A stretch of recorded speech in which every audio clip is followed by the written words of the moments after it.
Global skill development mission में आपका स्वागत है। सी लैंग्वेज में हमें वैल्यूज और डेटा को स्टोर करने के लिए वेरिएबल्स की आवश्यकता होती है। तो वेरिएबल्स बहुत ही इंपॉर्टेंट रहते हैं सी लैंग्वेज में। वेरिएबल एक तरह से मेमोरी लोकेशंस के नाम होते हैं जो एक स्पेसिफिक डेटा टाइप की वैल्यू को स्टोर करते हैं। इस प्रकार से हम ये कह सकते हैं कि जो वेरिएबल्स होते हैं वो मेमोरी लोकेशंस के नाम होते हैं। इसको हम उदाहरण से समझते हैं। जैसे हमारे पास यहाँ 10, 20, 30 अर्थात 10, 20 और 30 अलग अलग सेल्स में वैल्यूज पड़ी हैं। हर सेल को हमने एक नाम दे दिया है। जैसे ऊपर वाले सेल को X, बीच वाले सेल को Y और लास्ट वाले सेल को Z नाम दे दिया है। इस प्रकार से हम मेमोरी लोकेशन को एक नाम दे सकते हैं। इस प्रकार इसमें वैल्यू स्टोर की जा सकती है। साथ ही इसमें इन वैल्यूज को प्रोग्रामिंग स्टेटमेंट के साथ बदला भी जा सकता है। प्रोग्राम में प्रयोग की जाने वाली वैल्यूज और डेटा को स्टोर करने के लिए हम इन वेरिएबल्स का इस्तेमाल करते हैं। वेरिएबल्स की आवश्यकता जो रहती है वो आपके प्रोग्राम के ऊपर डिपेंड करती है। आप अपने वेरिएबल्स को प्रोग्रामिंग रिक्वायरमेंट्स के अकॉर्डिंग डिक्लेयर कर सकते हैं और उनका प्रयोग कर सकते हैं। यहाँ ये बताना जरूरी है कि एक वेरिएबल एक खास तरह के डेटा टाइप को ही स्टोर करता है। अर्थात जैसे X हमारे पास वेरिएबल है जिसमें 10 स्टोर किया गया है और P एक वेरिएबल है जिसमें टेक्स्ट यानी कि कैरेक्टर के रूप में A को स्टोर किया गया है। यहाँ पे P जो है एक तरह से कैरेक्टर वैल्यू को स्टोर कर रहा है, जबकि X जो है वो न्यूमेरिकल वैल्यू को स्टोर कर। और इसी प्रकार से हमारे पास जो Q है वो डेसिमल वैल्यू को स्टोर कर रहा है। इस प्रकार वेरिएबल्स जो है ये पर्टिकुलर डेटा टाइप की वैल्यू को स्टोर कर। वेरिएबल का नाम आप कुछ भी रख सकते हैं। जैसे मैंने X रखा है, आप Y, Z, P, Q, R, A, B, C कुछ भी रख सकते हैं। ये बड़े और छोटे नाम भी हो सकते हैं। वेरिएबल का नाम रखते समय सबसे इंपॉर्टेंट बात यह है कि वो वेरिएबल का नाम हमारे किसी कीवर्ड से मैच नहीं करना चाहिए। हमारे पास सी लैंग्वेज में जो कीवर्ड्स हैं, जो रिजर्व वर्ड्स हैं, उनसे मैच करते हुए यदि आप वेरिएबल का नाम रखेंगे तो फिर आपके पास एरर। हाँ, हम वेरिएबल का नाम रखने के लिए जो बेसिक रूल्स हैं उनकी जानकारी लेते हैं। सबसे पहला रूल है कि वेरिएबल का नाम हमेशा अल्फाबेट या अंडरस्कोर से शुरू किया जा सकता है, परंतु आप कभी भी वेरिएबल का नाम किसी नंबर से शुरू नहीं कर सकते, परंतु आप नंबरों को बाद में प्रयोग कर सकते हैं। इसका अर्थ यह हुआ कि किसी भी वेरिएबल को डिक्लेयर करने के लिए आप किसी भी अल्फाबेट का इस्तेमाल कर सकते हैं। आप चाहें तो किसी अंडरस्कोर से भी नाम शुरू कर सकते हैं, परंतु हम सामान्य रूप में अल्फाबेट से शुरू करते हैं किसी भी वेरिएबल का नाम, और जो नंबर्स रहते हैं वो बाद में लगाए जा सकते हैं। आप किसी भी नंबर से किसी वेरिएबल का नाम शुरू नहीं कर सकते।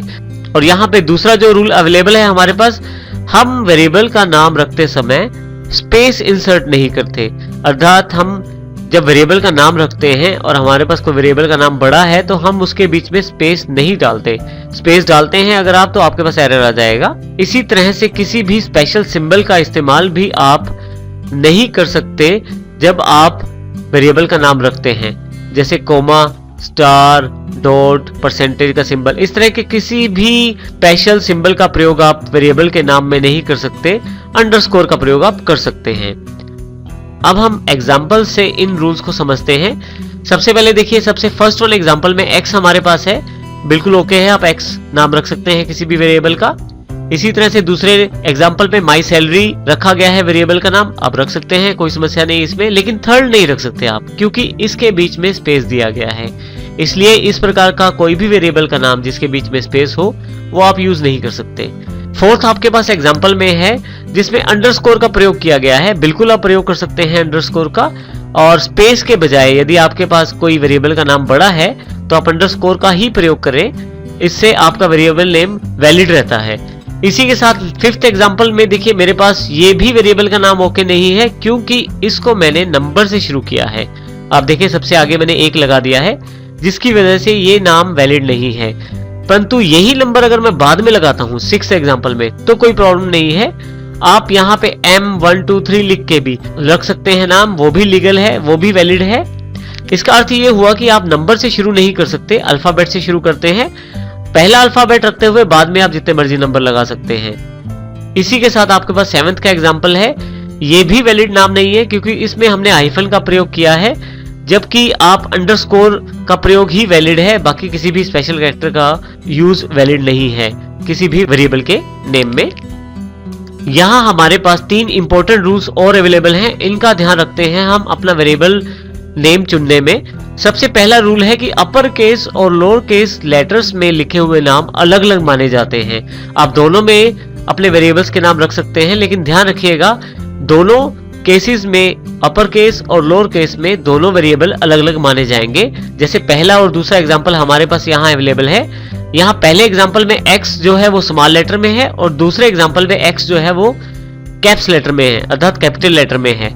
ये दोनों नाम ओके हैं और ये दोनों ही अलग वेरिएबल्स हैं। छोटे वाला x बड़े वाले x से अलग वेरिएबल है, क्योंकि सी लैंग्वेज जो है वो केस सेंसिटिव लैंग्वेज है। इस कारण से हमारे पास ये दोनों वेरिएबल्स अलग अलग माने जाते हैं। अगला नियम जो हमारे पास उपलब्ध है, एक नाम से दो वेरिएबल नहीं बना सकते। इससे भी हमारे पास एरर आता है। इसका अर्थ ये हुआ कि यदि मैं x का प्रयोग कर चुका हूं एक बार वेरिएबल का नाम रखने में, मैं दोबारा इसी x को नहीं प्रयोग करूंगा नया वेरिएबल बनाने के लिए। तो हमें ये ध्यान रखना है वेरिएबल बनाते समय कि दो वेरिएबल्स का नाम सेम ना हो। इसी तरह से तीसरा जो नियम है, आप पहले से रिजर्व वर्ड्स जिन्हें कीवर्ड्स कहते हैं उनका प्रयोग वेरिएबल का नाम रखने में नहीं कर सकते। जैसे उदाहरण के तौर पे थर्ड जो एग्जांपल हमारे पास है, मैंने int का प्रयोग किया है यहाँ पे, यानी कि int का प्रयोग किया है। ये बिल्कुल भी वैलिड नहीं है वेरिएबल्स नेमिंग रूल्स के अकॉर्डिंग, क्योंकि int यानी कि इंटीजर जो है ये पहले से रिजर्व वर्ड है, कीवर्ड है, जिसका कार्य न्यूमेरिक डेटा टाइप डिक्लेयर करना होता है। क्योंकि ये पहले से रिजर्व वर्ड होता है, इसलिए मैं इसका प्रयोग अपने वेरिएबल नेम रखने में नहीं कर सकता।